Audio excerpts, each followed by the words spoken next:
Viazi mviringo vinasemekana havina cholesterol. Vikikaangwa na mafuta ya alizeti ambayo hayana cholesterol, tukapata chipsi kama hizi, utaambiwa unakula cholesterol kwenye hizo chipsi. Hii cholesterol imetokea wapi? Kuna vyanzo vikuu viwili vya cholesterol katika mwili wa binadamu. Chanzo cha kwanza ni chakula ambacho unakula kila siku. Kinachangia 15% mpaka 20% ya cholesterol yote iliyopo katika mwili wa binadamu. Tunaipata kutoka kwenye nyama, kwenye mayai, kwenye kuku, samli, siagi.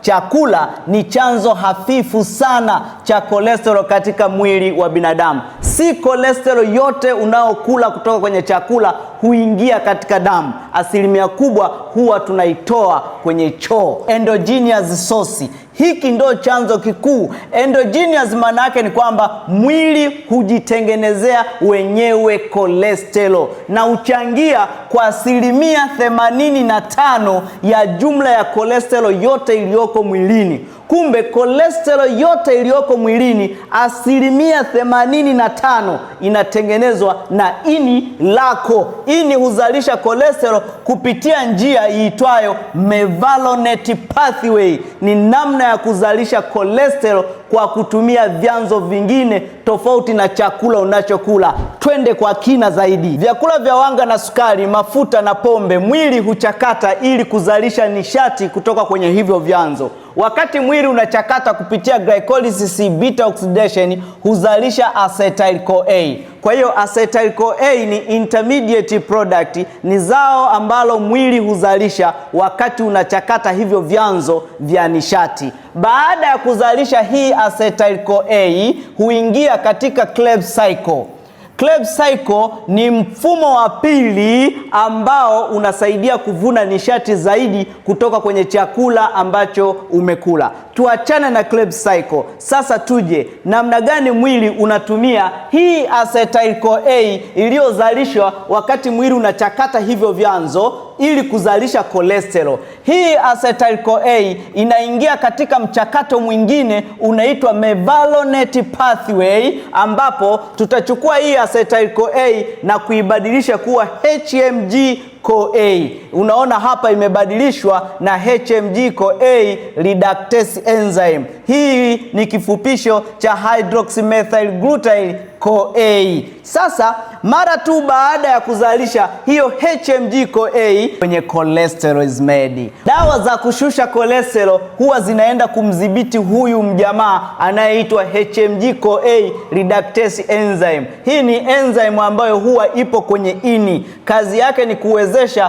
kubadilisha hii acetyl-CoA kuja kwenye cholesterol. Hivyo ni njia ambayo huwa inatumika na daktari kukupa dawa ya kwenda kubloko ili ini lako lisizalishe cholesterol ya ndani. Ni namna ya kupunguza uzalishaji wa cholesterol ya ndani, kukuepusha wewe na shambulio la moyo. Swali ambalo wagonjwa wengi huuliza, kwa nini daktari hanitoi kwenye hizi dawa? Na kwa nini akinitoa ninarudia kule kule, akija kunipima ananiambia cholesterol yangu iko juu? Iko hivi, swala si kuzuia hapa. Swala ni kwamba umecontrol vitu vinavyozalisha acetyl-CoA ambavyo ni wanga na sukari, mafuta na alcohol. Kwa mfano, unywaji wa pombe kupindukia, wote tunaamini kwamba vinaongeza acetyl-CoA na uzalishaji wa cholesterol katika mwili wa binadamu. Ulaji wa vyakula vya wanga na sukari vinaongeza acetyl-CoA na kukupa cholesterol katika mwili wako. Lakini pia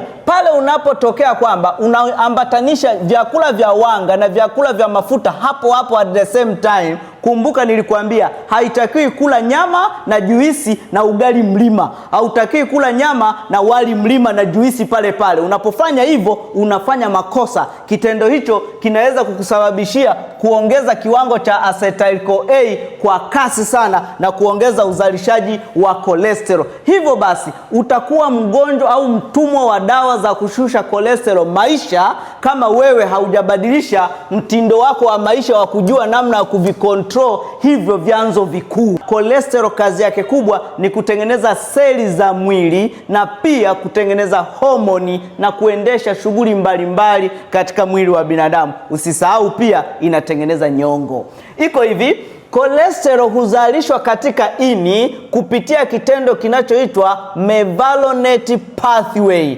Hiki ni kitendo cha kuchukua acetyl-CoA. Acetyl-CoA tuliona ni zao linalotokana na vyakula vya wanga, vyakula vya mafuta na pombe. Sasa wakati vinachakatwa hivi katika mwili ili tujipatie nishati, huwa tunazalisha acetyl-CoA. Hii acetyl-CoA iliyopatikana ndiyo hupitia hatua nyingi, ndipo tunatengeneza cholesterol. Sasa ile cholesterol iliyotengenezwa, lipoproteins. Lipoproteins ni vibebeo vya cholesterol containers. Kumbuka cholesterol ni insoluble katika damu, yani haiwezi kuchangamana na damu. Kwa hiyo lazima ifunikwe na protini. Ndio maana hili neno lipoproteins maana yake ni lipidi, ni cholesterol plus protein. Maana yake cholesterol inakuwa coated na protini ili iweze kuwa soluble, ili iweze kuchangamana na damu, iweze kusafirishwa. Umeona? Kwa hiyo hizi lipoproteins ni vibebeo kama hiki. Ndani yake humu tumeweka hivi hapa. Hivi tulivyoweka humu ndio cholesterol. Hivyo lipoprotein zipo za tofauti kulingana na density zake. Kuna very low density lipoprotein, kuna intermediate density lipoprotein, kuna low density lipoprotein na kuna high density lipoprotein. Ule mzigo wa cholesterol uliobebwa na lipoprotein tunakuwa tunaumegua kidogo kidogo. Tunaumegua kwa kutumia lipoprotein lipesi. Lipoprotein lipesi yenyewe kazi yake ni kutoa kidogo kidogo ile cholesterol iliyobebwa na lipoproteins. Sasa kadiri inavyozidi kupunguza cholesterol iliyobebwa kwenye hiki kibebeo, inazidi kubadilika majina kutoka kwenye very low, intermediate, low density mpaka kuja kwenye high density. Sasa nataka nikupe description hii, utabaki mdomo wazi. Huu ni mshipa wa damu na hili ni jeraha ndani ya kuta za mshipa wa damu. Jeraha likishatokea maana yake seli zimekufa katika eneo la tukio. Tunahitaji malighafi ya kutengeneza seli mpya. Malighafi hiyo ni cholesterol. Cholesterol iliyotengenezwa katika ini inatakiwa kusafirishwa na vibebeo vya cholesterol vinavyoitwa lipoproteins, ambavyo ni very low density lipoprotein. Kadiri cholesterol inavyozidi kupungua kutokana na mahitaji ya seli za njiani, ndivyo inavyobadilisha jina mpaka tunapata kibebeo kinachoitwa low density lipoprotein. Hiki ndicho kinachofikisha cholesterol katika eneo la tukio. Cholesterol hiyo itatumika kutengeneza seli mpya na kutibu jeraha lililotokea katika eneo husika. Baada ya jeraha kutibiwa, hii cholesterol iliyobaki itabebwa na high density lipoprotein na kurudishwa katika ini, nyingine utolewa kama nyongo. Kiambiwa cholesterol nzuri na mbaya, daktari huwa anamaanisha LDL ndo bad cholesterol, alafu HDL ndo good cholesterol. Yaani kile kibebeo kinachobeba cholesterol kupeleka katika eneo ambapo jeraha limetokea, labda kwenye kuta za mishipa ya damu, hiki kibebeo kinaitwa bad.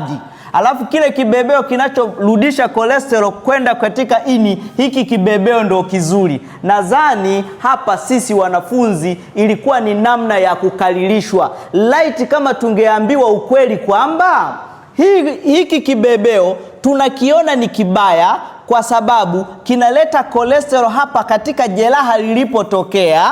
Baada ya kuletwa, ile cholesterol ndio inaosababisha kutengeneza donge la cholesterol kwenye kuta za mishipa ya damu. Sasa tunatuhumu huyu ndo mbaya kwa sababu ameleta cholesterol, lakini hatutaki kufahamu au kuingia kwa kina kujua endapo jeraha lisingetokea, je, hii LDL ingeleta cholesterol hapa? Endapo jeraha lisingetokea kwenye kuta au sehemu yoyote, cholesterol haiwezi kupelekwa eneo la tukio. Sasa inakuwaje hii LDL uiite bad cholesterol?